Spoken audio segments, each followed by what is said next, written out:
أعوذ بالله من الشيطان اللعين الرجيم بسم الله الرحمن الرحيم وبه نستعين إنه خير الناصر ومعين رب اشرح لي صدري ويسر لي أمري واحلل عقدة من لساني يفقهوا قولي. ہماری بحث اس حالت البراءت کے بارے میں ہو رہی ہے کہ ہم نے عرض کیا تھا کہ اس حالت البراءت کو وہاں جاری کیا جاتا ہے کہ جہاں پر اصل تکلیف کے اندر مکلف کو شک واقع ہوتا ہے کہ آیا میری گردن پر شعور کی طرف سے تکلیف آئی بھی ہے یا نہیں آئی، تو وہاں پر اس حالت البراءت کو جاری کیا جاتا ہے. پھر ہم نے عرض کیا تھا کہ ایک شبہ موضوعیہ ہوتا ہے اور ایک شبہ حکمیہ ہوتا ہے. پھر ہم نے کہا کہ یہی دو شبہ جو ہے وہ شبہ موضوعیہ اور حکمیہ یا تحریمیہ ہوگا یا پھر وجوبیہ ہوگا. تو ہم نے سب سے پہلے جو ہے وہ شبہ تحریمیہ کو جو ہے شروع کیا تھا کہ شبہ حکمیہ تحریمیہ یا تو نص کے فاقد ہونے کی وجہ سے ہوتا ہے یا اجمال نص کی وجہ سے ہوتا ہے یا تعارض نصین کی وجہ سے، یا شبہ موضوعیہ تحریمیہ جو ہے وہ امور خارجیہ کے درمیان اختلاط پیدا ہو جانے کی وجہ سے اور معاملے کے خلط ملط ہونے کی وجہ سے پیدا ہوتا ہے. ہم نے سب سے پہلے اسی چیز کو شروع کیا تھا کہ شبہ حکمیہ تحریمیہ جو نص کے نہ ہونے کی وجہ سے پیدا ہوتا ہے، اس کے بارے میں چونکہ یہاں پر دو ہی قول تھے، ایک نظریہ تھا اخباریین کا کہ ایک نظریہ تھا اصولیین کا. تو اخباری جو ہے وہ کہتے ہیں کہ جہاں پر شبہ حکمیہ تحریمیہ ہو نص نہ ہونے کی وجہ سے وہاں پر احتیاط پہ عمل کیا جاتا ہے.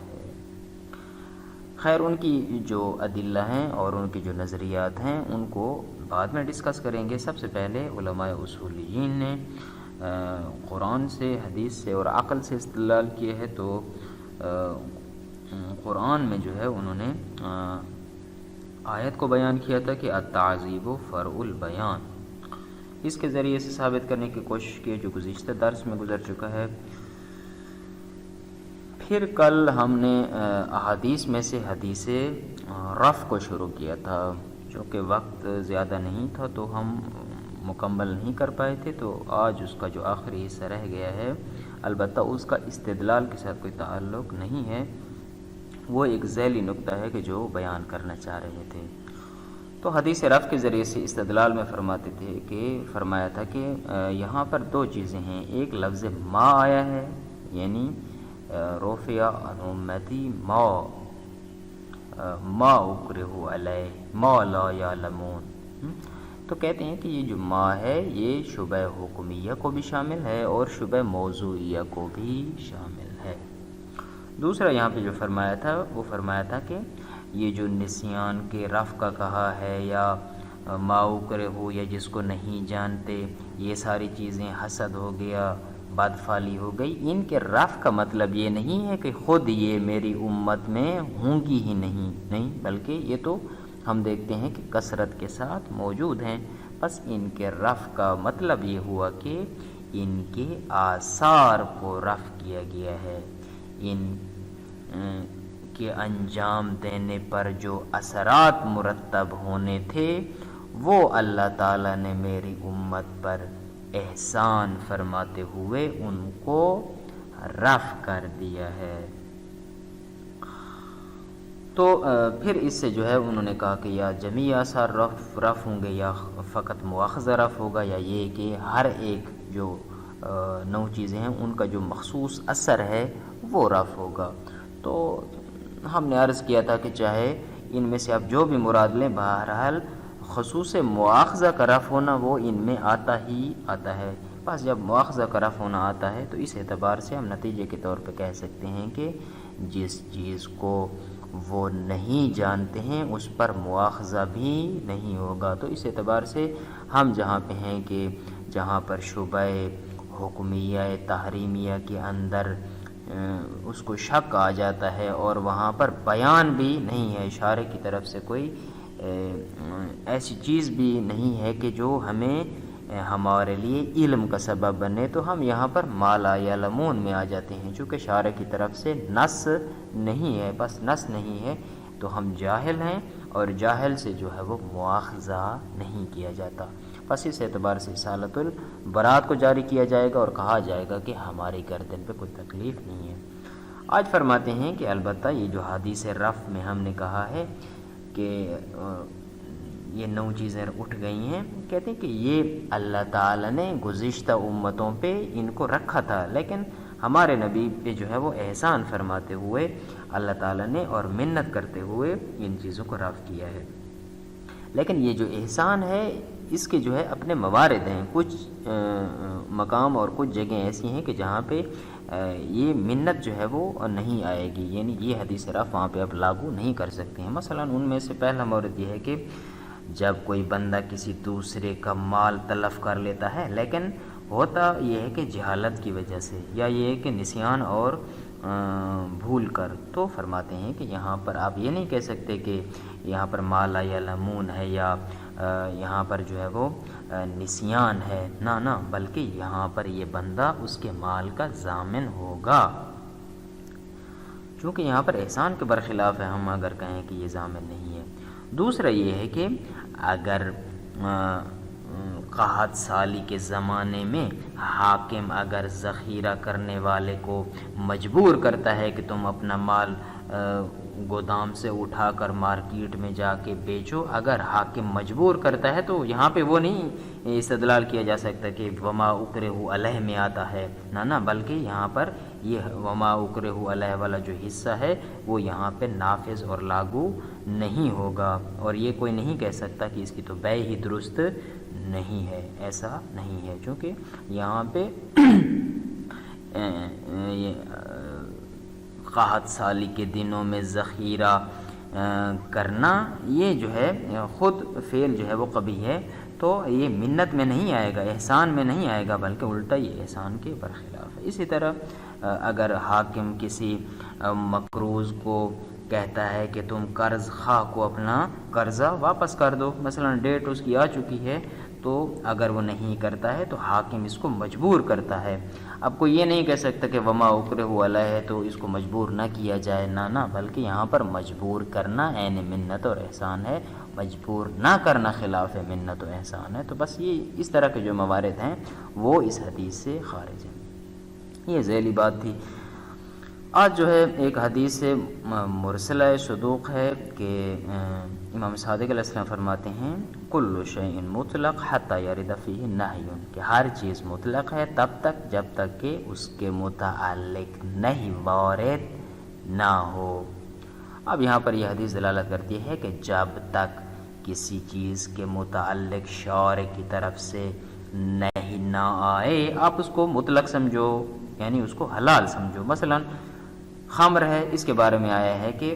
یہ مسکر ہے، حرام ہے تو حرام ہے۔ اب رشوت ہے، یہ بھی الراشی والمرتشی کلاہما فی النار، یہ بھی اب حرام ہے۔ لیکن وہ موارد کے جہاں پر نہی نہیں آئی ہے اس کو آپ مطلق سمجھیں گے، اور اس کا مطلب یہ ہوگا کہ وہ حلال ہیں۔ بس اگر اس کو ما نحن فی میں لے کر آئیں، مثلا شبہ حکمیہ تحریمیہ میں جہاں پہ اس کو شک ہوتا ہے اور شارع کی طرف سے کوئی بیان بھی موجود نہیں ہے، کوئی نہی بھی نہیں آئی ہے، تو ہم یہاں پر کہیں گے کہ مثلا یہ جو تدخینیات ہیں جن کے بارے میں نہی نہیں آئی ہے، ہم یہاں پر اصالۃ البراءت جاری کریں گے اور کہیں گے کہ ان کا استعمال مباح ہے۔ یہ تو تھیں کہ اصولیوں نے جو ہے وہ روایات سے استدلال کیا اور ثابت کرنے کی کوشش کی ہے کہ شبہ حکمیہ تحریمیہ کے اندر اگر نص نہ ہونے کی وجہ سے شک آ جاتا ہے تو اصالۃ البراءت جاری کرتے ہیں۔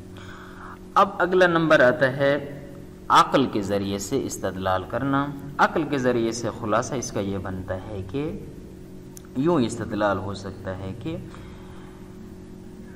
کہتے ہیں کہ اگر شارع کی طرف سے مکلف تک کوئی تکلیف پہنچ چکی ہے، اور تکلیف بھی اس انداز میں ہے کہ ضروری نہیں ہے کہ ڈائریکٹ اس تک پہنچے، مزان المکلف جو پیچھے ایک لفظ گزرا تھا، یعنی اس انداز میں کہ اگر وہ جستجو کرتا، فحص کرتا، کوشش کرتا، تلاش کرتا تو وہ تکلیف جو ہے وہ تکلیف تک پہنچ سکتا تھا۔ اب اگر جو ہے وہ اس نے یہ کوشش نہیں کی ہے، اس کا مطلب یہ کہ شارع کی طرف سے بیان آ چکا تھا، اس نے صحیح تلاش نہیں کی ہے، تو یہ بیان واصل کہلائے گا، اور اس صورت میں اس نے جو فرائض کو چھوڑا ہے اور اس نے جو شارع کے حق میں وہ جو تکلیف کو انجام دینا تھا اس کو نہیں دیا ہے، کوتاہی کی ہے، تو اس اعتبار سے جو ہے وہ عقاب کا مستحق ہوگا۔ لیکن عقل کہتی ہے کہ جہاں پر بیان نہ ہو وہاں پر جو ہے شارع کا عقاب کرنا یہ عقلاً کیا ہے، کبھی ہے۔ تو اگر جو ہے وہ بیان واصل نہ ہو، یعنی اگر مورد ایسا ہے کہ جستجو بھی کرتا تو اس کو کچھ نہ ملتا، ایسی صورت میں بھی شارع کا عقاب کرنا کہتے ہیں کہ یہ عقلاً کبھی ہے۔ بس اس اعتبار سے کہا جا سکتا ہے کہ معنی نفی میں کہ اس کو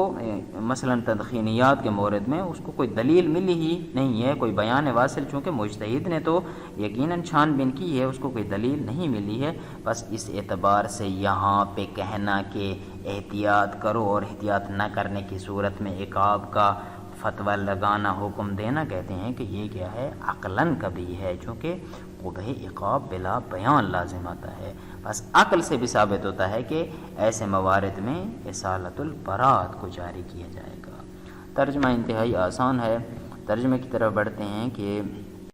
فرماتے ہیں اختصاص الحدیث بما یکون الرفع منۃ علی الامہ، کہ حدیث کو جو ہے وہ خاص کیا گیا ہے اس مورد کے ساتھ کہ جہاں پر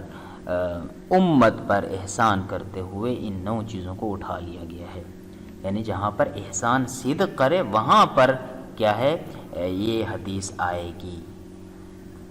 وگرنہ جو ہے وہ اس حدیث کا اس کے علاوہ اس کا کوئی تعلق نہیں ہوگا۔ مثلا نیچے کچھ موارد بتا رہے ہیں کہ ان کے ساتھ اس حدیث کا کوئی تعلق نہیں ہے۔ ان حدیث الرفع حدیث منت و امتنان کما یعرب عنہ قولہ رفع عن امتی، کہتے ہیں کہ حدیث رفع یہ حدیث منت اور حدیث احسان ہے، جس طرح کے تعبیر کیا گیا ہے اللہ تعالیٰ کی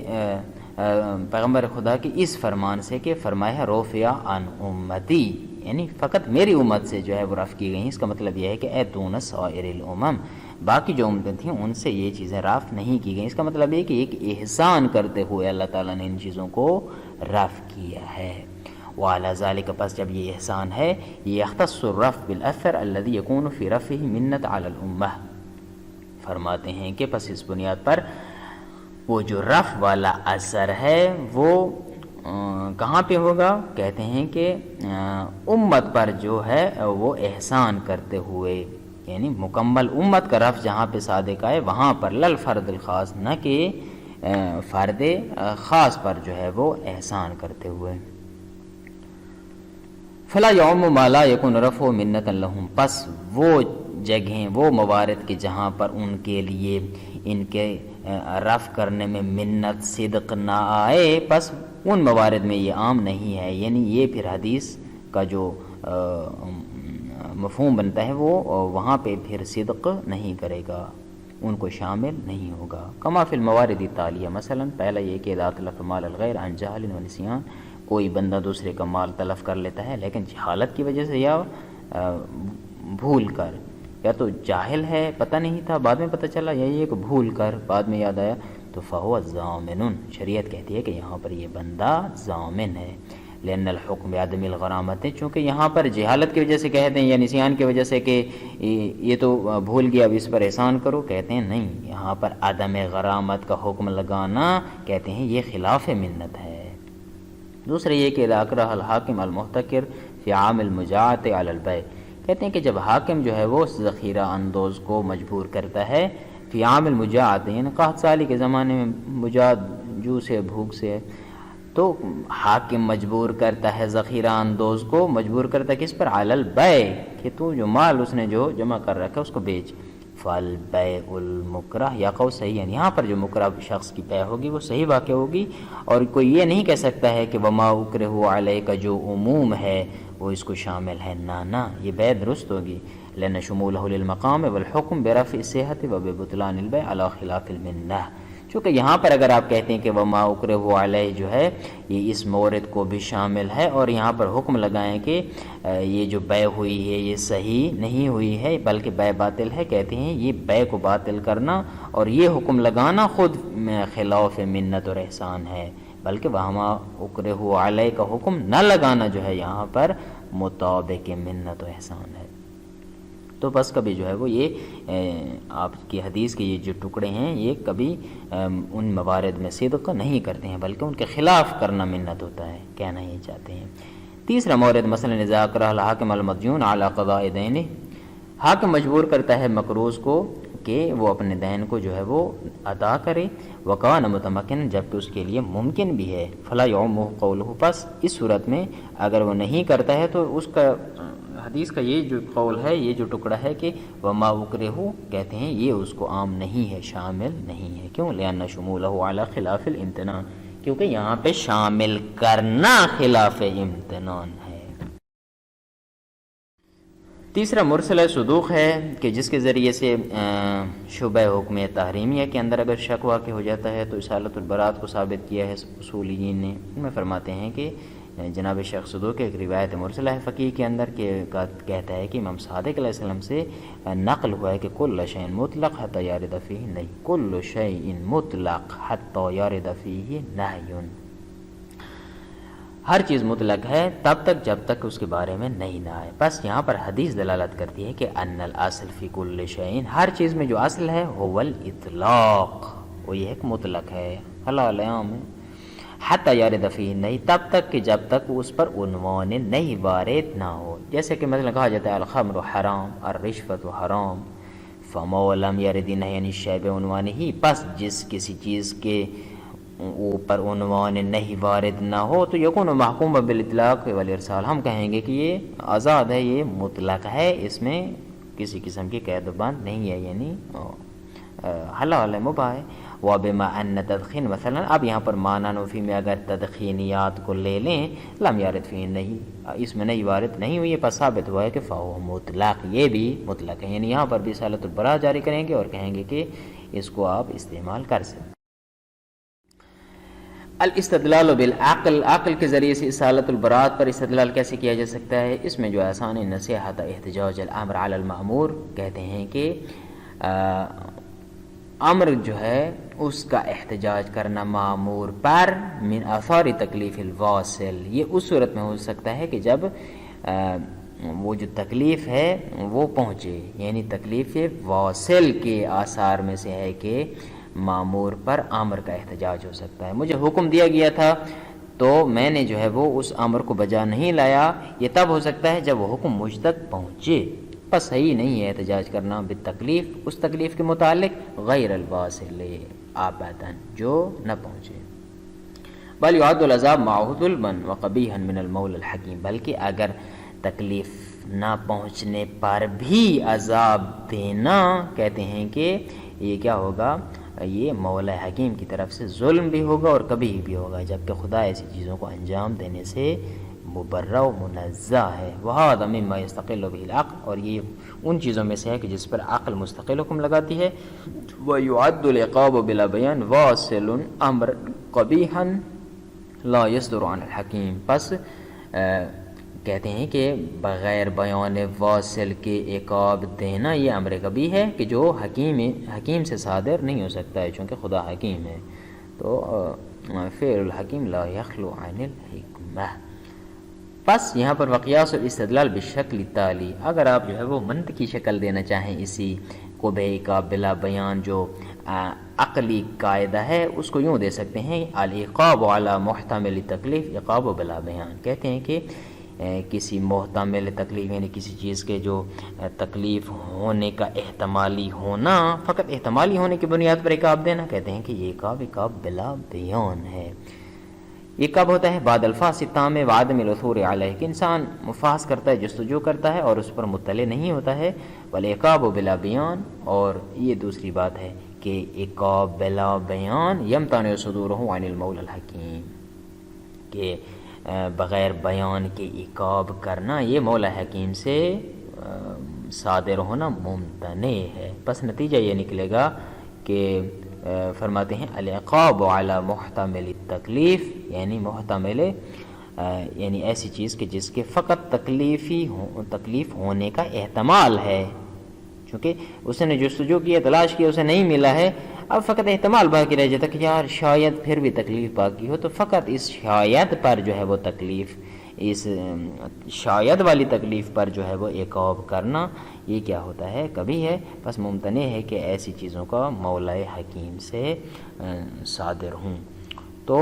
نتیجہ یہ نکلا ہے کہ عقل کے ذریعے سے بھی ثابت ہو گیا ہے کہ عقاب بلا بیان جو ہے وہ قبیح ہے. بس اس صورت میں جب معنی نفی میں اگر شبہ حکمیہ تحریمیہ ہے اور وہاں پر کوئی نص نہیں آئی ہے، بیان نہیں آیا ہے، تو وہاں پر بھی جو ہے وہ اگر اس کو چھوڑ دیتا ہے، مثلا تدخینیات کو مباح قرار دیتا ہے اور پھر بھی اس پہ عقاب کرنا، کہتے ہیں یہ ایسا عقاب جو ہے وہ عقلاً کبھی ہے، اور کبھی کا مشارع انجام نہیں دیتا. جب نہیں دیتا ہے تو اس کا مطلب عقاب نہیں ہوگا، جب نہیں ہوگا تو اصالۃ البراءت جاری کریں گے. صلی اللہ علیہ سیدنا محمد وآلہ الطیبین الطاہرین المعصومین.